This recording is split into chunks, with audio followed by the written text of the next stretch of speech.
శ్రీమద్భాగవత గ్రంథానికి నమస్కారం.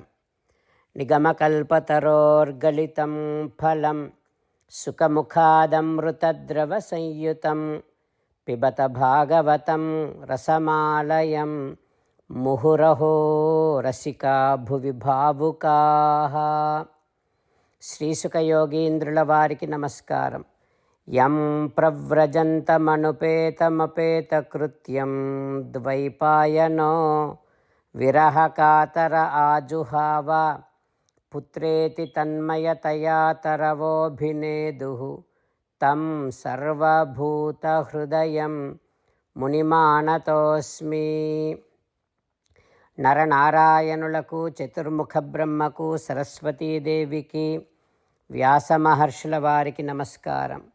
నారాయణం నమస్కృత్య నరం చైవ నరోత్తమం దేవీం సరస్వతీం వ్యాసం తతో జయం ఉదీరయేత్.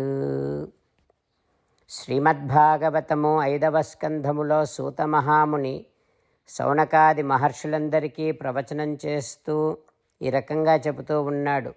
ఓ మహర్షులారా, శ్రీసుఖ యోగీంద్రుల వారు పరీక్షిన్నరేంద్రుడికి శ్రీమద్భాగవతాన్ని ఉపదేశం చేస్తూ ఇలా చెబుతూ ఉన్నాడు. ఓ పరీక్షిన్నరేంద్ర, యుధ్మజిహ్వుడు తన కుమారులకు 7 ద్వీపాలను ఇచ్చి వాటికి కూడా వారి కుమారుల పేర్లనే పెట్టాడు. శివం, యవసం, సుభద్రం, శాంతం, క్షేమం, అమృతం, అభయం ఇతి వర్షాణి తేషు గిరయో నద్యశ్చ సప్తైవ అభిజ్ఞాతాః. శివము, యవసము, సుభద్రము, శాంతము, క్షేమము, అమృతము, అభయము అని ఆ 7 వర్షములకు పేర్లు.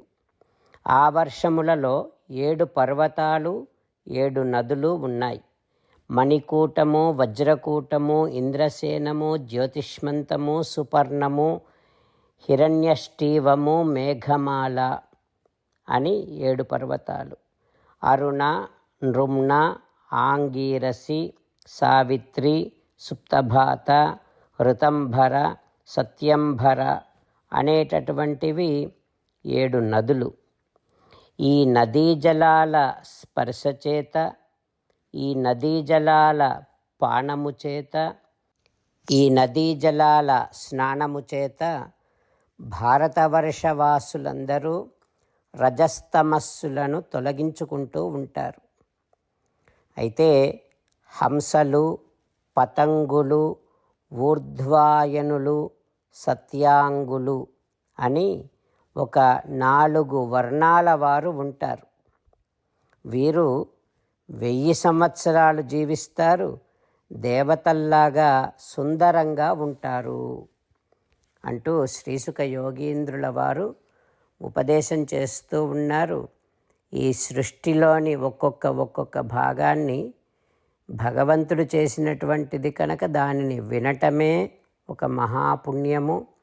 అది మనము వింటూ ఉంటే భగవానుడికి సంతోషము కలిగిస్తుంది కనుక భగవానుడికి ప్రీతిని కలిగించే ఏ పనైనా మనకు పుణ్యప్రదము, భగవద్ అనుగ్రహానికి మనము పాత్రులము అవుతాము అనే ఉద్దేశ్యంతో మనము శ్రీమద్భాగవతాన్నంతటినీ ప్రతి విషయాన్ని మనం అనుసంధానం చేసుకునే ప్రయత్నం చేస్తూ ఉన్నాం. ఆ తర్వాత ఏం జరుగుతుందో రేపు తెలుసుకుందాం. ఓం శ్రీకృష్ణ పరబ్రహ్మణే నమః. ఓం అస్మద్గురుభ్యో నమః. అంతేకాకుండా మనం ప్రతిరోజు శ్రీమన్నారాయణుడికి ఒక 8 పనులు చేస్తాం అని మాట ఇద్దాం. ఎందుకంటే శ్రీకృష్ణ భగవానుడు 18వ అధ్యాయములో 65 నుండి 70వ శ్లోకాల ద్వారా శ్రీమద్భగవద్గీత అంతటికీ సారభూతముగా మనకు 8 పనులు చేయమని చెప్పాడు. అలా చేస్తే చాలు, నేను మిమ్మల్ని అన్ని విధాలుగా రక్షిస్తా అని ప్రమాణపూర్వకముగా ప్రతిజ్ఞ కూడా చేశాడు. అందుకని శ్రీమద్భగవద్గీతను అంతటినీ విన్న తర్వాత అర్జునుడు కూడా చివరకు కరిష్యే వచనం తవ, కృష్ణ నువ్వు చెప్పినట్టే చేస్తా అని అన్నాడు కనుకనే భగవానుడు అర్జునుడికి అన్ని విధాల విజయాన్ని అందించాడు. మనం కూడా ప్రతిరోజు శ్రీమన్నారాయణుడికి ఆ రకంగానే మాట ఇద్దాం. 8 పనులు చేస్తాం అని మనము మాట ఇస్తే అది అష్టాక్షరీ మహామంత్ర జపము చేసినటువంటి ఫలితాన్ని మనకు ప్రతిరోజు ఇస్తుంది. ఇట్లా మాట ఇవ్వటం కంటే గొప్ప పూజ, యజ్ఞము, తపస్సు మరొక్కటి లేనే లేదు. అందుకని నేను అంటూ ఉంటాను, మీరు మనస్సులో భావిస్తూ ఉండండి. ఈ రకంగా మనము మాట ఇస్తూ ఉంటే శ్రీకృష్ణ భగవానుడి ముఖారవిందములో కలిగేటటువంటి ఆనందాన్ని మనం ప్రతిరోజు దర్శిద్దాం, ఆస్వాదిద్దాం. జై శ్రీమన్నారాయణ. హో శ్రీమన్నారాయణ, నువ్వు చెయ్యమన్నట్టే నేను నిన్నే సంతతము ధ్యానము చేస్తూ ఉంటా.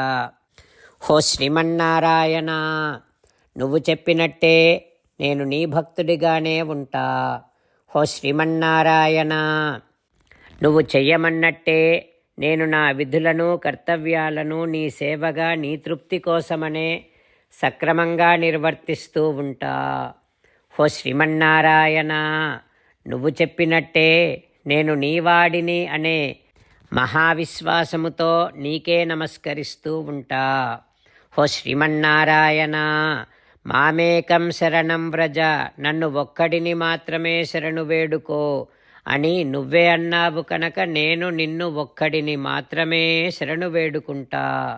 హో శ్రీమన్నారాయణ, మా శుచః, ఇక దుఃఖించకు అని నువ్వే నాకు భరోసా ఇస్తున్నావు కనుక నేను ఇక దుఃఖించను. హో శ్రీమన్నారాయణ, నువ్వు చెప్పినట్టే నువ్వు నా కోసమని అనుగ్రహించినటువంటి శ్రీమద్భగవద్గీతను ప్రతిరోజు కనీసము ఒక్క శ్లోకాన్నైనా జ్ఞాపకం చేసుకుంటూ శ్రీమద్భగవద్గీతను అనుసంధానము చేస్తూ ఉంటా. హో శ్రీమన్నారాయణ, నువ్వు చెప్పినట్టే నువ్వందరి కోసమని చెప్పినటువంటి శ్రీమద్భగవద్గీతను తెలియని భక్తులందరికీ తెలియచేసే నా వంతు ప్రయత్నాన్ని నేను నిరంతరము కొనసాగిస్తూనే ఉంటా. హో శ్రీమన్నారాయణ, నేను నువ్వు చెప్పినట్టే చేస్తా, నీకు నచ్చినట్టే ప్రవర్తిస్తా, నీకోసమే పని చేస్తూ ఉంటా. కరిష్యే వచనం తవ. జై శ్రీమన్నారాయణ. భక్తులకు ప్రత్యేకమైనటువంటి విజ్ఞాపన. మీకు అన్ని విషయాలలో వెంటనే మంచి ఫలితాలు రావాలి అనంటే ప్రతిరోజు 1 నిమిషం వెచ్చించి నారాయణాస్త్రాన్ని చదవండి. ఇక మీకు తిరిగే ఉండదు. నారాయణాస్త్రాన్ని పొందడానికి మీరేం చేయాలంటే నారాయణాస్త్రం అనే వెబ్సైట్కి వెళ్ళి మీ పేరు, మీ ఈమెయిల్ ఇస్తే మీ ఈమెయిల్కి నారాయణాస్త్రం PDF వస్తుంది. అందులో ఒక రామాయణ శ్లోకం, ఒక గీతా శ్లోకం, ఒక విష్ణునామం ఉంటాయి. ఆ 3ంటిని కలిపి నారాయణాస్త్రం అంటాం. ప్రతి ఒక్కరికి వేరువేరు శ్లోకాలను ఇస్తున్నాం. ఆ రకంగా ఎవరి శ్లోకాన్ని వారు ప్రతిరోజు తప్పనిసరిగా చదవటం వలన ప్రతిరోజు ప్రతి 24,000 భక్తులతో ఒకసారి సంపూర్ణ రామాయణ పారాయణ, 33 సార్లు శ్రీమద్భగవద్గీత పారాయణ, 24 సార్లు శ్రీ విష్ణు సహస్రనామ స్తోత్ర పారాయణ జరుగుతుంది. ప్రతి ఒక్కరికి అంతటి విశేష ఫలితము ప్రతిరోజు లభిస్తుంది. అందుకని మీరు, మీ కుటుంబ సభ్యులు అందరూ ఒక్కొక్కరు ఒక్కొక్క నారాయణాస్త్రాన్ని వెంటనే పొందండి. జై శ్రీమన్నారాయణ.